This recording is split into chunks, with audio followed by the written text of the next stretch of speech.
So let's talk about Roger Moore's fifth outing as James Bond 007 in For Your Eyes Only, which recently celebrated its 40th anniversary this year.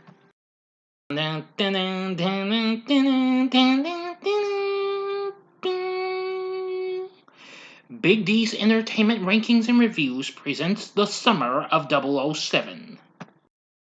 So greetings, my fellow YouTubers, and welcome to Big D's Entertainment Rankings and Reviews. My name is Doyle, better known to you as the Big D. So I'm going to be bringing to y'all another review of James Bond. And if you haven't seen my reviews for the other movies, click on the playlist, come out, there we go. So I'll give you a little bit of time to do that before I get into this here review.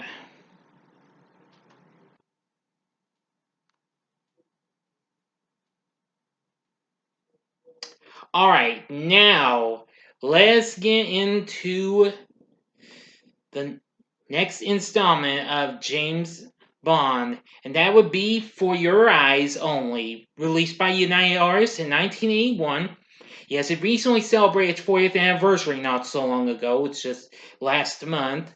The 12th film in the series, once again starring Roger Moore as 007.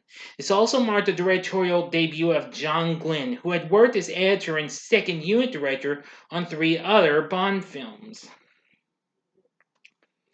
Now, the screenplay by Richard Maybaum and Michael G. Wilson takes its characters and combines elements from the plots from 2 short stories from Ian Fleming's For Your Eyes Only collection from 1960, The Title Story and Risico. Anyway, in the plot, Bond attempts to locate a missile command system while becoming tangled in a web of deception spun by rival Greek businessmen along with Melina Havelock, a woman seeking to avenge the murder of her parents. Now, some writing elements were inspired by the novels that were already turned to Bond films recently, like Live and Let Die, Goldfinger, and On Her Majesty's Secret Service. After the science fiction focused Moonraker, the producers wanted to return to the style of early Bond films in For Your Eyes Only, which was originally supposed to come out after the success of The Spy Who Loved Me. So the film followed a grittier, more realistic approach and a narrative theme of revenge and its consequences rather than the fantasy narrative of Moonraker. So, let's get into our story. The British information gathering vessel St. George's, which holds the automatic targeting attack communicator, the ATAC for short. Sorry if it's thundering out there, everyone. Now back to the story. The ATC is a system used by the Ministry of Defense to coordinate the Royal Navy's fleet of Polaris submarines, and is sunk after accidentally trawling an old naval mine in the Ionian Sea. MI6 agent James Bond is ordered by the Minister of Defense, Sir Frederick Gray, and MI6 Chief of Staff Bill Tanner to retrieve the ATAC before the Soviets, as a transmitter could order attacks by the submarine's Polaris ballistic missiles. The head of the KGB, General Gogol, has also learned of the fate of the St. George's and already notified his contact in Greece. A marine archaeologist, Sir Timothy Havelock, who had been asked by the British, to secretly locate the St. George's, is murdered with his wife by a Cuban hitman known as Hector Gonzalez, and Bond goes to Spain to find out who hired Gonzalez. While spying on Gonzalez's villa, Bond is captured by his men but escapes as Gonzalez is killed by a crossbow bolt. Outside, he finds the assassin was Melina Havelock, the daughter of Sir Timothy, and the two escape. With the help of Bond, Q uses computerized technology to identify the man Bond saw paying off Gonzalez as Emile Leopold Locke, and then goes to Locke's possible base in Cortina, Italy. There, Bond meets his contact, Luigi Ferreira, a well-connected Greek businessman and intelligence informant, Aris Chrysatos, who tells Bond that Locke is employed by Milos Colombo, known as the Dove in the Greek underworld. Chrysatos' former resistance partner during the Second World War. After Bond goes to Chrysatos' protege, figure skater Bibi Doll, to a biathlon course, a group of three men, which includes East German biathlete Erich Kriegler, chases Bond trying to kill him. Bond escapes and then goes with Ferreira to bid Bibi farewell in an ice rink where he fends off another attempt of his life by men in hockey gear. Ferreira is killed in Bond's car with a dove pin in his hand, and then Bond travels to Corfu in pursuit of Colombo. There, at the casino, Bond meets Chrysalis and asks how to meet Colombo, not knowing that Colombo's men are secretly recording their conversation. After Colombo and his mistress, Countess Liesel von Schlaff, argue, Bond offers to escort her home with Chrysalis' car and driver. The two then spend the night together. In the morning, Liesel and Bond are ambushed by Locke and Liesel is killed. Bond is captured by Colombo's men before Locke can kill him. Colombo then tells Bond that Locke was actually hired by Chrysalis, who is working for the KGB to retrieve the ATAC. Bond accompanies Colombo and his crew on a raid on one of Chrysalis' opium processing warehouses in Albania, where Bond uncovers naval mines similar to the one that sank the St. George's, suggesting it was not an accident. After the base is destroyed, Bond chases Locke and kills him. Alright, now for the ending, the procedure like always. Stop this video, go to the description box below and fast forward to the time below. If you've seen the movie already, continue on. Here we go.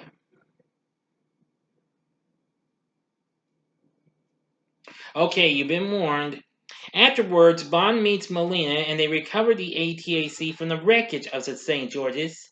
But Chrysalis is waiting for them when they surface and he takes the ATAC.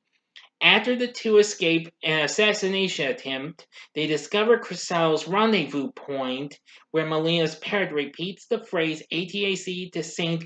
Cyril's. With the help of Colombo and his men, Bond and Melina break into St. Cyril's, an abandoned mountaintop monastery. As Colombo confronts Chrysalis, Bond kills the biathlete Kriegler. Bond retrieves the ATAC system and stops Melina from killing Chrysalis after he surrenders. Chrysalis tries to kill Bond with a hidden flick knife, but is killed by a knife drawn by Colombo. Gogol arrives by helicopter to collect the ATAC, but Bond throws it off the cliff. Bond and Melina later spend a romantic evening aboard her father's yacht when he receives a call from the Prime Minister. End of story. So what did I think of For Your Eyes Only? Well, I'm going to tell you, I really do love this movie. This is definitely really good. I mean, the story's pretty good, and John Glenn's direction's pretty good. The score for this time was done by Bill Conti, who recently did the score for the Rocky franchise. Since they already had two movies, and its third one would come out the following year after this. Also, we did get a lot of good, performances from the characters. We have Roger Morris, Bond, of course. Melina Havelock is played by Carol Bouquet. Topol, who recently played Dr. Hans Zarkov in Flash Gordon, plays Milos Colombo. Lynn Holly Johnson plays Bibi Doll. Julian Glover plays Chrysatos. Let's see. And we have, Cassandra Harris as Countess Liesel von Schlaff. Michael Gothard as Emil Locke. Let's see. Jack Hedley as Sir Havelock. Walter Gautel as General Gogol. Yes, let's see. James Villers as Bill Tanner, the MI6 chief of staff. Of course, the role of Tanner first appeared on film in The Man with the Golden Gun, although in an uncredited capacity. He would play the role of M in subsequent films and was disappointed not to be asked after the death of Bernard Lee, the original M, but only two of the other main, Bond characters reappeared, which were Q, once again played by Desmond Llewellyn, and Miss Moneypenny, played by Lois Maxwell. Let's see. And John Wyman plays Eric Kriegler.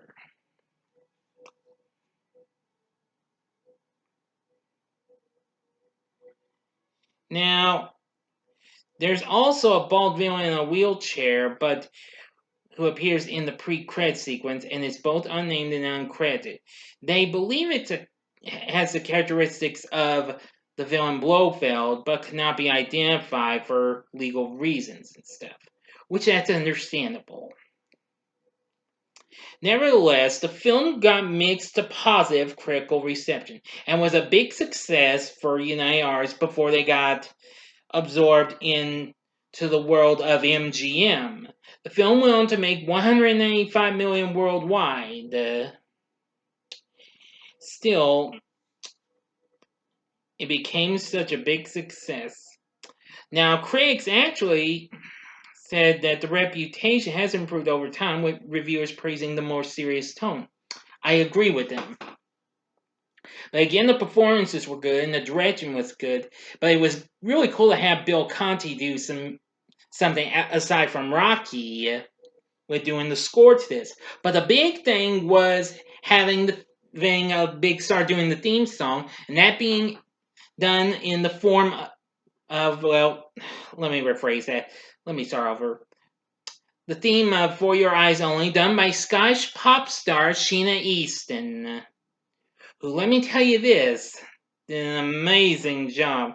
This is easily another one of my favorite Bond themes, and I really like that.